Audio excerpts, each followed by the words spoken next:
E lemos a respeito de um outro jovem chamado Moisés. Em geral, pensamos em Moisés como um homem velho, de barba. Mas foi na juventude que ele tomou a decisão que o levou à grandeza. Porque a Escritura diz, pela fé Moisés, quando homem, talvez 17 ou 18 anos de idade, recusou ser chamado filho da filha do faraó. Recusou. Ele fez uma escolha, preferindo ser maltratado junto com o povo de Deus, a usufruir prazeres transitórios do pecado. Agora, observe que ele estava no Egito. Era filho da filha de Faraó, herdeiro do trono do Egito. E talvez seria o próximo Faraó. Mas ele fez uma escolha, porque sabia que seu povo, o povo de Israel, era escravo dos egípcios. E ele teve que tomar uma decisão no auge da sua glória. E no auge de tudo o que lhe foi oferecido. E ele disse não a Faraó. Não vou ser seu filho, prefiro sofrer e morrer com o meu povo. E servir o Deus vivo e verdadeiro. E foi exatamente o que ele fez. E conhecemos Moisés hoje como um dos grandes homens da história. Ele rejeitou os prazeres transitórios do pecado. E há uma diferença entre prazeres e alegria. Quem ama os prazeres empobrecerá, diz a Bíblia. E ela cita um homem que disse: entreguei meu coração à loucura e aos seus prazeres. Mas tudo isso é correr atrás do vento. Quem vive em prazeres está morto, embora viva, amando os prazeres mais do que a Deus. A Bíblia diz que há pessoas que amam os prazeres mais do que amam a Deus. É o seu caso?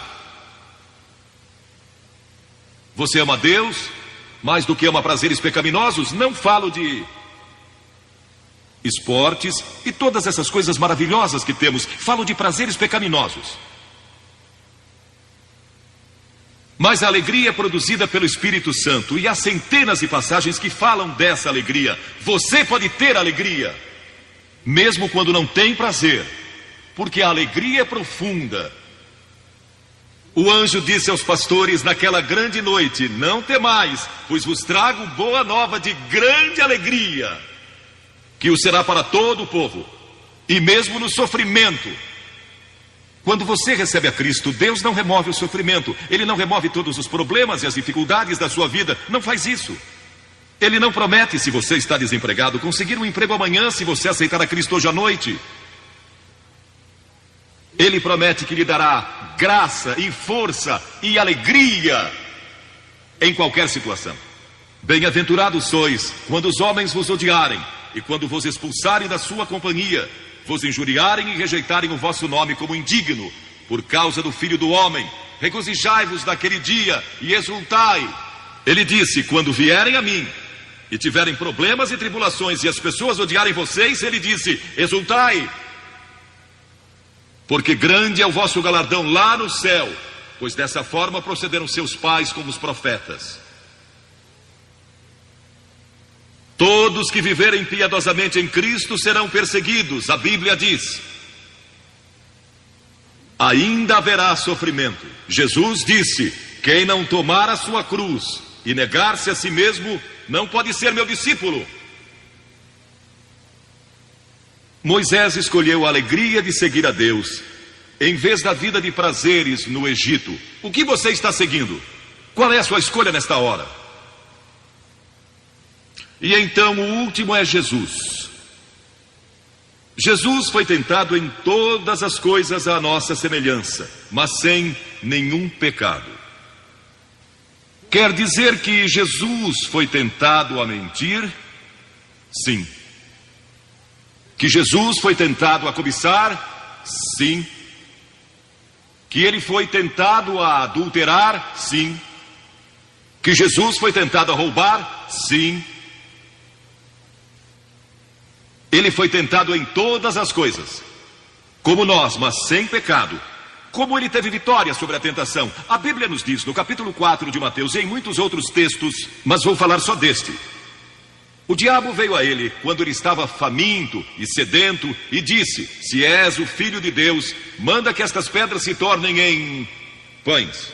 Observem que ele tentou colocar dúvidas na mente de Jesus quanto à sua identidade. Agora, Jesus era o Filho de Deus, nascido de uma virgem, Filho de Deus, que foi ressuscitado dos mortos pelo poder de Deus e está vivo hoje. Mas o diabo pôs dúvidas em sua mente. Ele estava fraco e cansado e faminto, um ser humano. Ele não enfrentou o diabo como Filho de Deus, enfrentou-o como homem.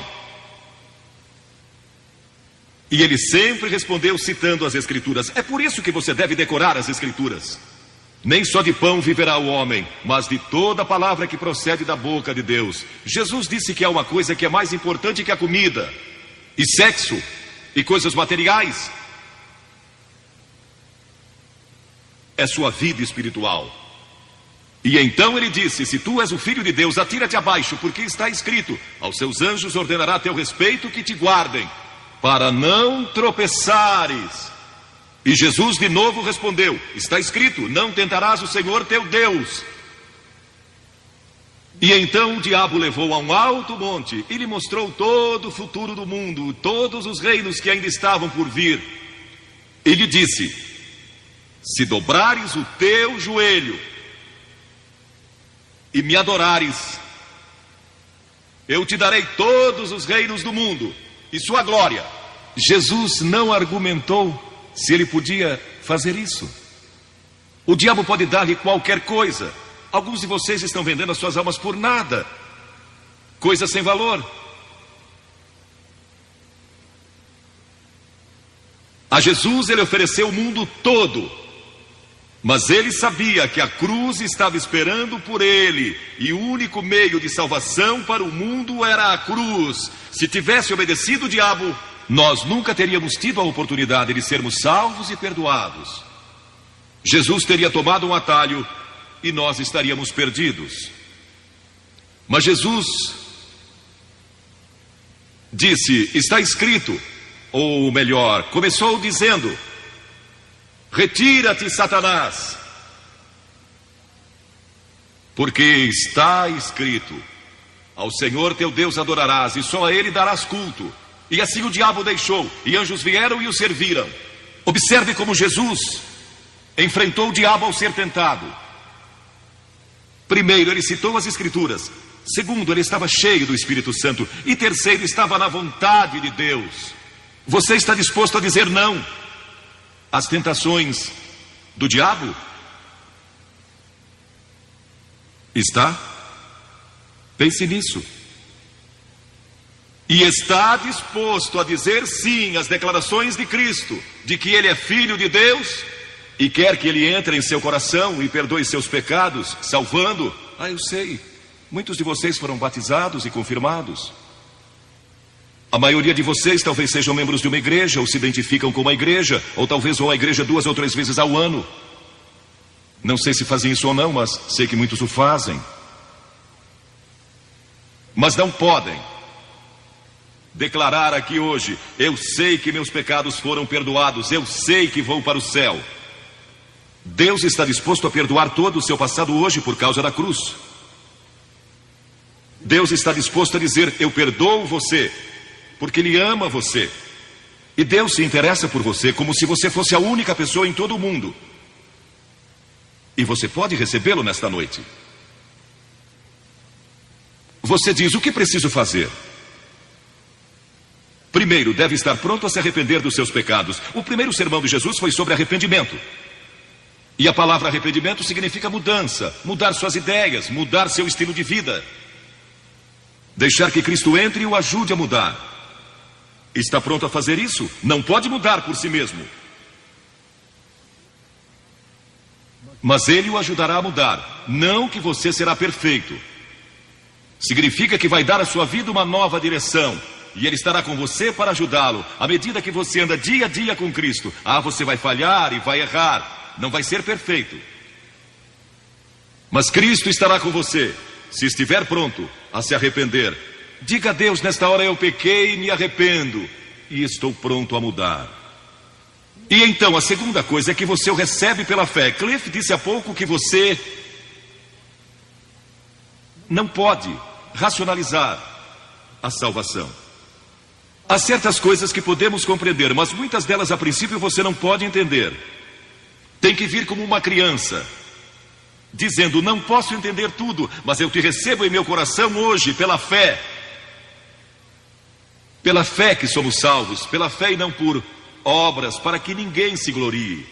Pela graça que somos salvos. E então a terceira coisa, você está pronto a sair daqui hoje dizendo: vou segui-lo e servi-lo o melhor que me for possível. Sabem, em nossa reunião em Bristol, algumas semanas atrás, estava ali um jovem de 17 anos, e ele tinha ido à autoescola aquela tarde, e pediu que seu instrutor o deixasse em um dos portões do estádio. E entre aquela multidão ele encontrou sua família, que tinha sido convidada para a cruzada. E no encerramento, ele e sua irmã fizeram o que vou pedir que vocês façam hoje. Vieram à frente e ficaram diante da plataforma, indicando que estavam entregando suas vidas a Cristo. Uma semana depois, esse rapaz de 17 anos morreu num acidente num túnel que desmoronou. Talvez vocês até tenham lido nos jornais. Ele disse sim a Cristo, nunca imaginando que em poucos dias ele estaria indo ao céu.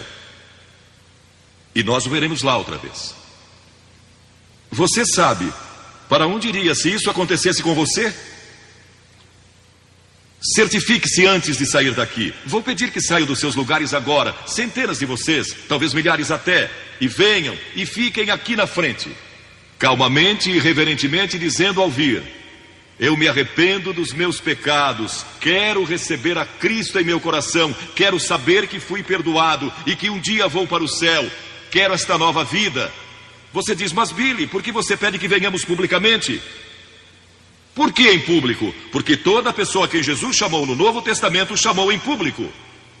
Ele disse: se não estiver disposto a me confessar diante dos homens, tampouco eu o confessarei diante do meu Pai que está nos céus. Jesus morreu publicamente por você, despido, sangrando, diante de toda aquela multidão. Por você. Certamente você pode vir à frente hoje declarar sua entrega a Cristo. Não somente os jovens, talvez você tenha 70 ou 80 anos. E Deus falou com você hoje. Levante-se e venha. Vamos esperar por você. Você que está assistindo pela televisão, em outras partes da Inglaterra ou do mundo, também pode tomar uma decisão por Cristo agora. Entregue sua vida a Cristo hoje e tome a decisão que estas pessoas estão tomando, estas centenas de pessoas. Vimos mais de 3.000 pessoas todas as noites. Que Deus o ajude a tomar essa decisão hoje. Paz do Senhor, irmãos. Muito obrigado por assistir esse vídeo até agora. E se inscreve no canal para dar uma força, para fortalecer o nosso canal de informação sobre Deus. Que Deus esteja com todos. Proteja sempre. Amém.